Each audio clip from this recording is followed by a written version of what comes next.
Mark had just closed on a beautiful home in an upscale neighborhood, a symbol of everything he had worked for. Pulling into the driveway of his newly purchased property, he exhaled, feeling a deep sense of accomplishment. The road to success had not been easy, but he had made it. As he stepped out of his sleek black SUV, the sun glinted off the polished exterior, making it clear that he was a man who took pride in what he had built. Across the street, Amber watched from her porch, her eyes narrowing. She clutched her phone tightly, feeling an immediate surge of anger at the sight of him. A black man, driving a luxury car, stepping onto a property in her neighborhood? It didn't sit right with her. The idea that he could afford such a home never even crossed her mind. In her world, men like Mark were either criminals or trespassers. She convinced herself that something had to be wrong. Without hesitation, she dialed 911. Her voice dripped with false fear. "Yes, I'd like to report a suspicious black man breaking into a home. He looks dangerous. I don't feel safe." She gave them the address, Mark's address, and added a frantic plea for officers to hurry. Mark, unaware of the brewing storm, began unloading a few boxes from his car. He had barely lifted one when he noticed the approaching squad car, lights flashing. He raised an eyebrow but stayed calm. He had experienced these kinds of situations before, too many times, in fact. He knew exactly how to handle it. 2 officers stepped out, hands resting near their holsters. "Sir, we received a report of a break-in," one of them said, eyeing Mark carefully. Mark let out a short breath, already knowing where this was going. "Break-in." He gestured toward the house. "This is my home. I just bought it." The officers hesitated. Amber, still standing on her porch, folded her arms with a smug smile. She was waiting for them to slap handcuffs on him. Instead, Mark pulled out his phone and opened an email from his real estate agent. Then, he reached into his car and retrieved the official deed, which he had kept in the glove compartment just in case. "Here," he said, handing it over. "It's all in my name. Feel free to verify." The officers examined the document, their posture shifting. One of them glanced toward Amber, who was now visibly uncomfortable. "Ma'am, this is his house," the officer called out. Amber's smugness evaporated instantly. That can't be right," she stammered. "There must be some mistake." "There is," Mark said coolly. "You made it." The officers, realizing they had been sent on a wild goose chase, gave Amber a sharp look before apologizing to Mark for the inconvenience. Amber's face burned with humiliation as she retreated into her house, slamming the door behind her. But Mark wasn't done. There was something in Amber's aggression, something too personal, too venomous. This wasn't just a misunderstanding, this was hatred. And if there was one thing Mark had learned in life, it was that people like Amber always had skeletons in their closet. He was going to find hers. Mark's journey to success had been anything but easy. He was raised in a neighborhood where opportunities were scarce, but determination was something his mother had instilled in him early on.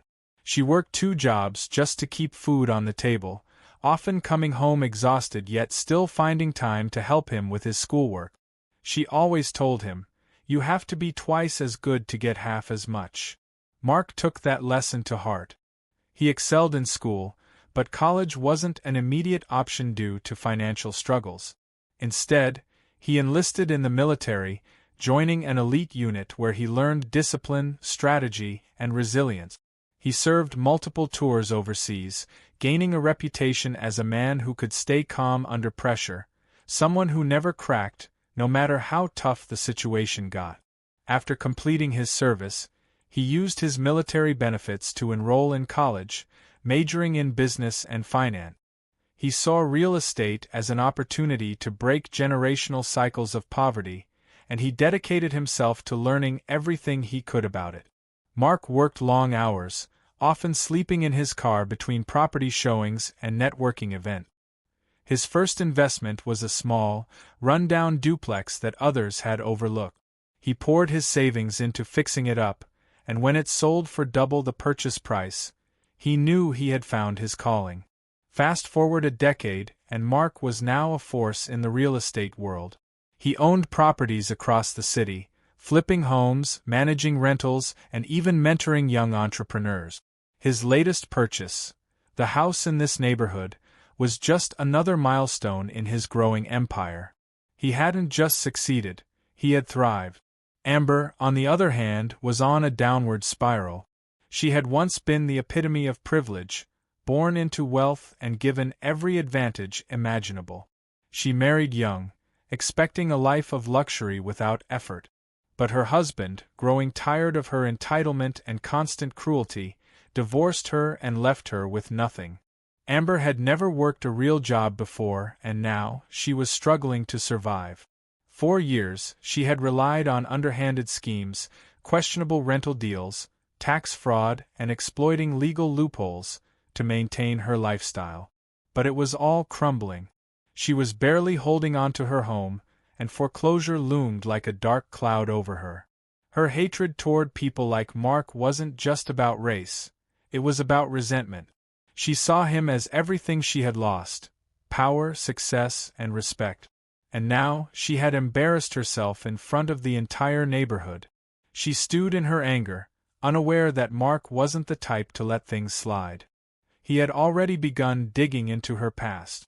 And soon, he'd find something that would destroy her completely. Mark couldn't let it go.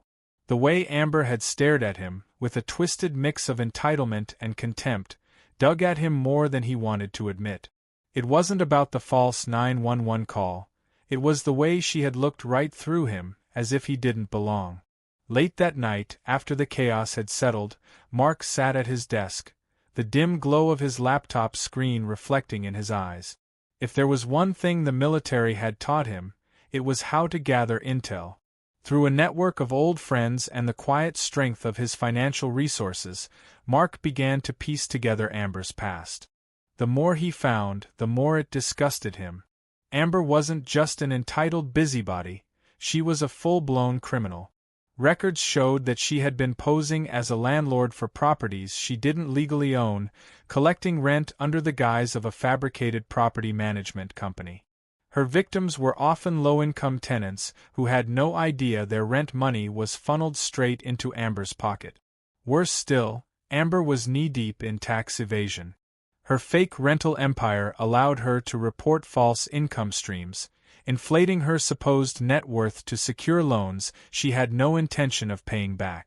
But Mark's digging unearthed something even darker: forged signatures on deeds and bank documents, clear evidence of identity theft from elderly property owners who had no idea their homes were being leveraged to keep Amber afloat.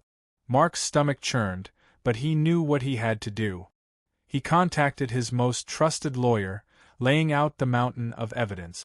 Amber's crimes weren't just unethical, they were federal offenses, and Mark had no problem ensuring that justice would be served. But he wasn't finished yet. Through a carefully crafted deal, Mark bought out the liens on Amber's property. She had been dodging foreclosure for years by skimming off her fraudulent earnings, but Mark's quiet maneuver ensured that the clock had run out. Within weeks, a final notice was pinned to Amber's door. The property would be seized and auctioned. Amber erupted in fury, but there was no one left to blame but herself. As her eviction day loomed closer, she tried pleading, then threatening, but nothing worked. Mark watched it all with a steady calm, knowing that the fall of a monster was long overdue. Her empire of lies had crumbled, but Amber wasn't the kind to go down quietly. She would blame Mark for everything, and in her twisted mind, he would pay. Amber's life was a ruin, and the only thing she could focus on was revenge.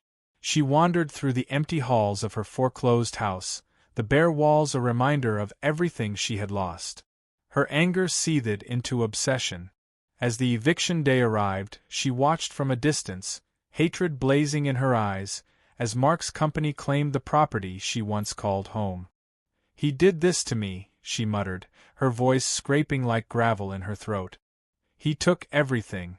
In the weeks that followed, Amber descended into a spiral of paranoia and desperation. She stalked Mark's social media, drove past his properties, and sat parked outside his new home, memorizing his routine. She ignored the warnings from friends, those who still spoke to her, and the eviction notice that now hung like a scarlet letter on her door. One rainy night, Amber saw her chance. Mark pulled into his driveway, stepping out of the car with a bag of groceries. Amber crept closer, the blade of a concealed hunting knife glinting beneath the weak streetlight. She lunged without a word, aiming for Mark's chest. But the strike never landed. In a fluid motion, Mark spun aside, twisting her arm until the knife fell to the pavement with a clatter. Before Amber could process what happened, Mark had her pinned against the hood of his car, her wrist twisted painfully behind her back. "Let me go!" Amber shrieked, thrashing wildly. "Stay still," Mark commanded, his voice icy but level. Memories of combat drills flashed in his mind, but he kept his composure. He wasn't about to let rage overtake him, not when Amber had already given him everything he needed to put her away for good. The police arrived moments later, sirens wailing. Amber's wild struggle dissolved into hysterics as she spat accusations, claiming Mark had attacked her. But Mark remained unbothered. He waved the officers over, gesturing calmly to the security camera mounted above his garage, a device that had captured every second of Amber's failed ambush. "Check the footage," he said simply. The officers didn't need to watch long. The evidence was clear: premeditated assault. Amber's crazed eyes darted around as she realized the trap she'd set for herself. But Mark wasn't done. As the police cuffed Amber and led her to the squad car, he leaned in close enough for only her to hear. "I know about the fraud, the theft, and every person you've hurt.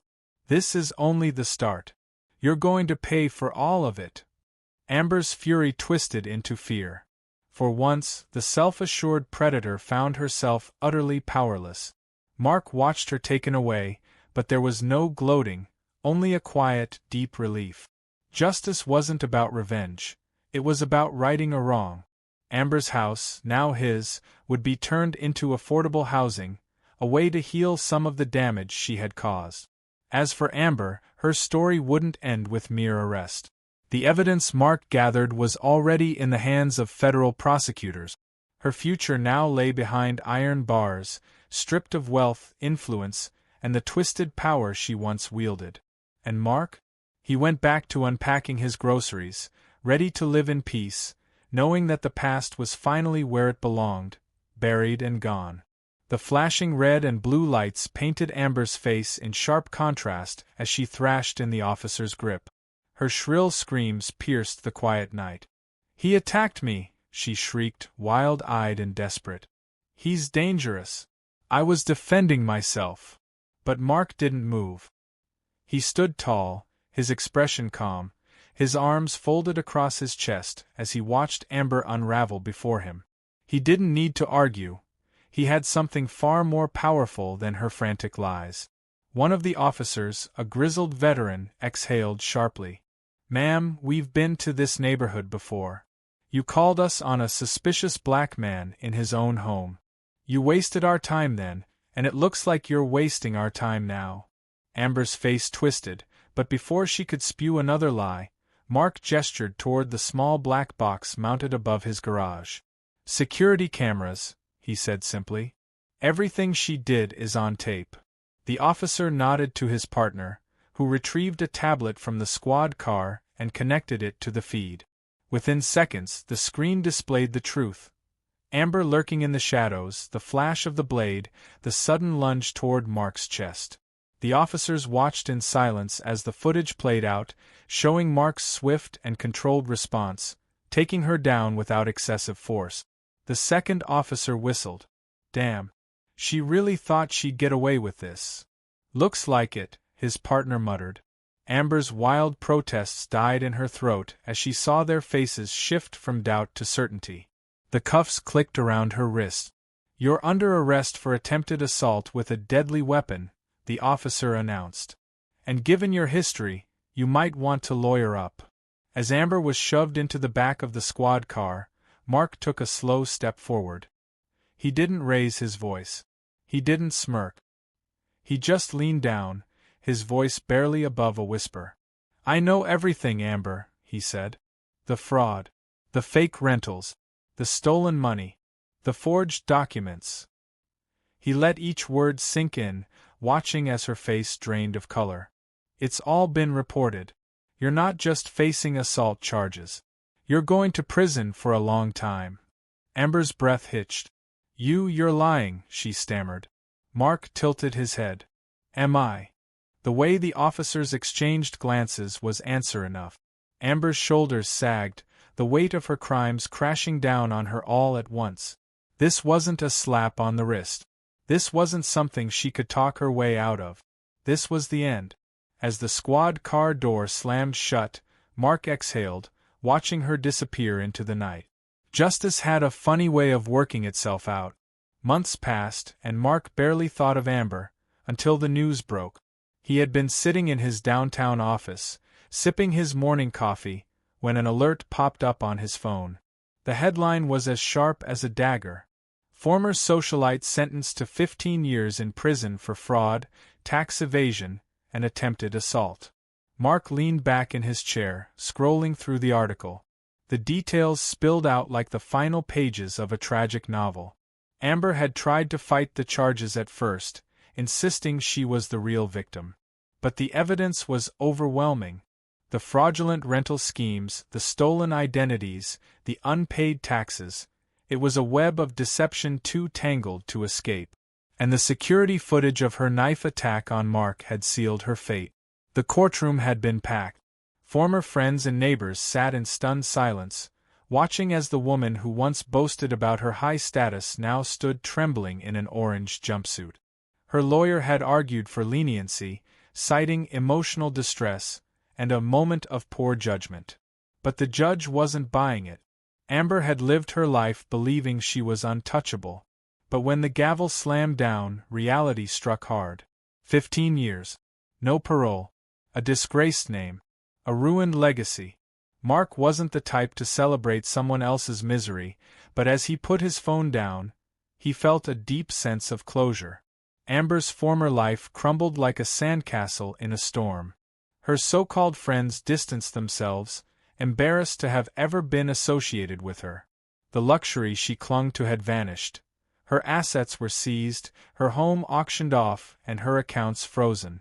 Even her family refused to take her calls. And as for Amber herself? She was just another inmate now. Stripped of the privilege she once wielded like a weapon, she spent her days in a concrete cell, haunted by the choices that had led her there. The guards didn't care about her sob stories. The other prisoners didn't fear her. She was no longer the queen of anything. Meanwhile, Mark thrived. His real estate empire expanded, his businesses flourished, and with every new deal he closed, he made sure to invest in uplifting others, mentoring young black entrepreneurs, funding affordable housing projects, and proving that success wasn't just about personal gain, but about building a legacy that mattered. One evening, he stood outside what was once Amber's house, now a safe, affordable home for a family who truly needed it. He smiled to himself, knowing that karma had done its job. Amber had spent her life trying to tear people down. But in the end, she only destroyed herself. And Mark? He had always been 10 steps ahead.